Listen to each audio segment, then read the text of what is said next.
우리가 믿고 있는 기록은 과연 얼마나 진실일까요? 1990년대 초 경기도의 한 산자락 아래 위치한 어느 정신요양병원이 흔적도 없이 폐쇄되었습니다. 하지만 정보 기록에는 그 병원의 존재 자체가 삭제되어 있었죠. 수백 명의 아이들이 그곳으로 실려 들어가는 것을 본 목격자들은 많았지만 나오는 것을 본 사람은 단 한 명도 없었습니다. 오늘 우리는 금기시되었던 격리구역 302의 문을 열고 그곳에 남겨진 아이들의 마지막 흔적과 생존자의 수첩을 통해 숨겨진 진실을 추적합니다. 1990년대 발행된 국가지리 정보 시스템과 종이지도 어디에도 이 병원의 위치는 표기되어 있지 않습니다. 산 정상을 깎아 만든 부지임에도 불구하고 인근 주민들은 그곳을 유령의 언덕이라 부르며 접근을 꺼렸습니다.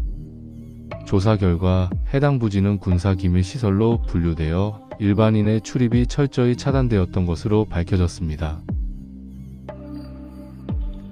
지상 2층 규모의 평범한 요양병원이었지만 실상은 지하로 뻗은 거대한 콘크리트 미궁이 숨겨져 있었습니다. 화물용 엘리베이터를 통해서만 접근 가능했던 지하 3층은 302구역이라 불렸으며 이곳의 벽면은 외부의 전파가 차단되는 특수 합금으로 덧칠해져 있었습니다.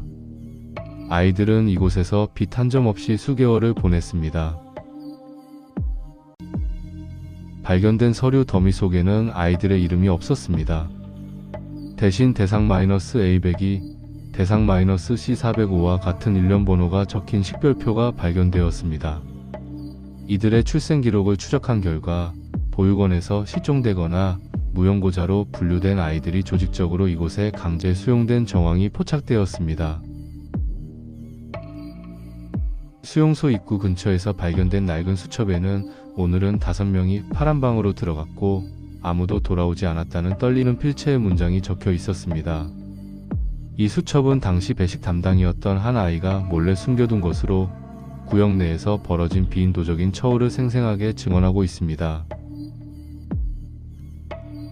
지하 복도의 조명은 일반적인 형광등이 아닌 눈의 피로를 극대화하는 붉은색 비상등으로만 유지되었습니다. 이는 아이들의 생체 리듬을 파괴하여 수면 장애를 유도하고 특정 정신 상태를 유지하기 위한 실험의 일환이었다는 전문가들의 분석이 제기되었습니다. 302구역의 아이들에게는 대화가 금지되었습니다. 오직 관리자의 휘파람 소리에 맞춰 움직여야 했으며 소리를 내는 아이는 즉시 정화실이라 불리는 톡방으로 끌려갔습니다. 벽면에 남겨진 수많은 손톱 자국은 그 공포스러운 침묵 속에서 아이들이 겪어야 했던 고통을 대변합니다. 아이들에게 제공된 식단은 형태를 알 수 없는 회색죽뿐이었습니다. 성분 분석 결과 다량의 진정제와 환각 성분이 포함된 약물이 섞여 있었음이 밝혀졌습니다.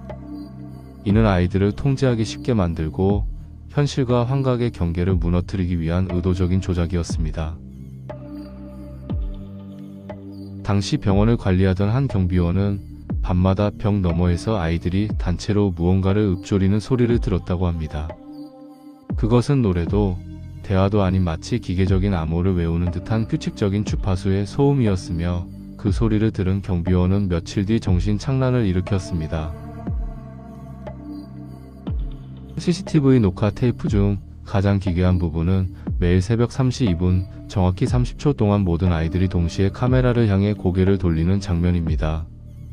노이즈가 심한 화면 속에서도 그들의 초점 없는 눈동자는 마치 화면 너머의 누군가와 소통하는 듯한 느낌을 줍니다. 아이들의 방에는 한쪽에서만 보이는 특수 거울이 설치되어 있었습니다. 흰 가운을 입은 연구원들은 아이들이 잠들지 못하고 고통스러워하는 모습을 24시간 관찰하며 뇌파의 변화를 기록했습니다. 그들은 아이들을 인격체가 아닌 데이터 수집을 위한 도구로만 취급했습니다. 생존자의 수첩에 언급된 파란 방은 고압 전류와 액체 질소를 이용한 극저온 실험실이었습니다. 아이들은 얇은 옷 한 벌만 걸친 채 영하의 온도에서 얼마나 버티는지를 실험당했으며 이 과정에서 수많은 아이들이 저체온증으로 삭제되어 나갔습니다. 수첩에는 글씨 외에도 기괴한 그림들이 그려져 있었습니다. 머리가 여러 개 달린 거대한 기계가 아이들을 먹어치우는 모습이나 눈동자가 없는 어른들이 자신들을 내려다보는 그림들은 당시 아이들이 느꼈던 원초적인 공포를 적나라하게 보여줍니다. 수요일 밤마다 검은 정장을 입고 얼굴을 가린 사람들이 지하구역을 방문했다는 기록이 있습니다. 그들은 아이들을 한 명씩 지목하여 어디론가 데려갔으며 선택된 아이들은 다시는 내무반으로 돌아오지 못했습니다. 정부 고위 관계자들의 연루설이 나오는 대목입니다. 병원의 공식 약품 대장에는 비타민제라고 기록되어 있었으나 실제 투여된 것은 당시 금기시되었던 LSD 계열의 강력한 환각제였습니다. 아이들의 인지 능력을 마비시키고 특정 암시에 반응하게 만드는 세뇌 작업의 일환이었던 것으로 보입니다.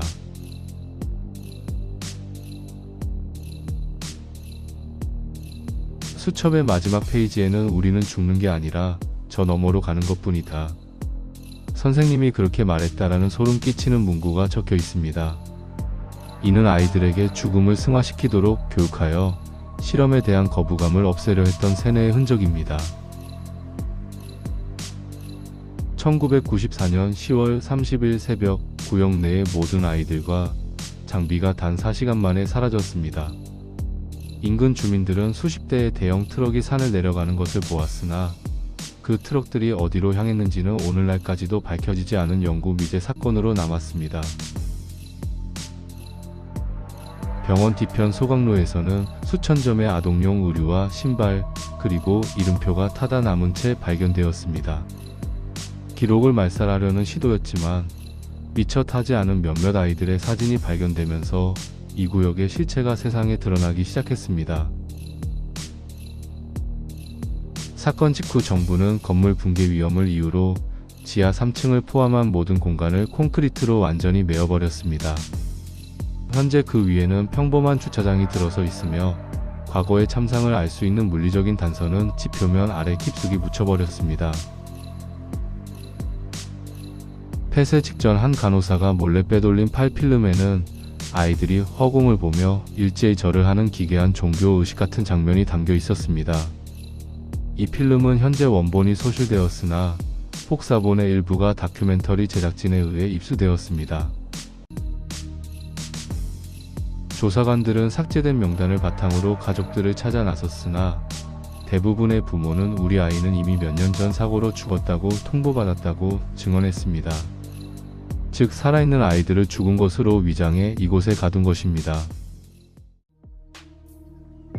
현재도 해당 주차장 부지에서 라디오 채널을 94.1MHz에 맞추면 노이즈 사이로 어린아이의 목소리가 추워요. 꺼내주세요 라고 속삭이는 소리가 들린다는 제보가 끊이지 않습니다. 과학적으로 설명할 수 없는 이 현상은 302구역의 메아리라 불립니다. 폐허가 된 지상 건물에서 열화상 촬영을 시도했던 한 유튜버는 아무도 없는 복도에서 키 120cm 정도의 작은 실루엣 3개가 자신을 향해 달려오는 것을 포착했습니다. 하지만 육안으로는 오직 차가운 공기뿐이었습니다. 비가 오는 날이면 주차장 바닥에서 북을 치는 듯한 둥둥거리는 진동이 느껴진다는 보고가 있습니다. 주민들은 이를 지하에 갇힌 아이들이 억울함을 호소하며 벽을 두드리는 소리라고 믿고 있으며 밤에는 해당 구역 통행을 기피합니다. 인근 지역의 전자시계들이 가끔 새벽 3시 2분에 멈춰버리는 현상이 발생합니다. 이는 과거 아이들이 일제히 카메라를 응시하던 바로 그 시간이며 강한 자기장이나 정체불명의 에너지가 여전히 그 공간에 머물러 있음을 시사합니다. 건물 주변에는 이 지역에서 자생하지 않는 푸른색 야생화들이 유독 302구역이 있던 자리 근처에만 무리지어 피어납니다. 풍수지리가들은 이를 억울하게 죽은 영혼들이 남긴 흔적이라며 조심스럽게 추측합니다. 최근 자신을 당시 연구원의 자녀라고 밝힌 한 인물이 아버지가 돌아가시며 302구역은 끝나지 않았다는 말을 남겼다며 봉인된 상자 하나를 조사팀에 전달했습니다. 그 안에는 현대의학으로도 설명하기 힘든 기이한 해부학 도면들이 가득했습니다. 일부 조사에 따르면 삭제된 아이들 중 일부는 죽은 것이 아니라 해외의 비밀 연구 기관으로 팔려나갔다는 정황이 포착되었습니다. 그들은 완성된 실험체라는 이름으로 포장되어 국가 간의 어두운 거래에 이용되었습니다. 다크웹의 한 포럼에서는 삭제된 302번 명단이라는 제목의 파일이 거래되고 있습니다. 여기에는 아이들의 현재 모습으로 추정되는 사진들과 함께 그들이 현재 사회 곳곳에서 일반인처럼 살아가고 있다는 충격적인 내용이 포함되어 있습니다. 이 사건을 깊이 파헤치는 기자나 유튜버들은 예외 없이 미행을 당하거나 알 수 없는 협박 전화를 받습니다. 과거는 과거로 두어라라는 목소리는 30년이 지난 지금도 이 미스터리를 덮어두려는 거대한 힘이 존재함을 암시합니다. 생존자의 수첩 가장 마지막 장에는 보이지 않는 잉크로 쓴 듯한 문장이 자외선 등 아래에서 드러났습니다. 우리는 모두 연결되어 있다. 문이 열리는 날 우리는 다시 너희의 이름으로 돌아올 것이다. 진실은 아직 매립되지 않았습니다.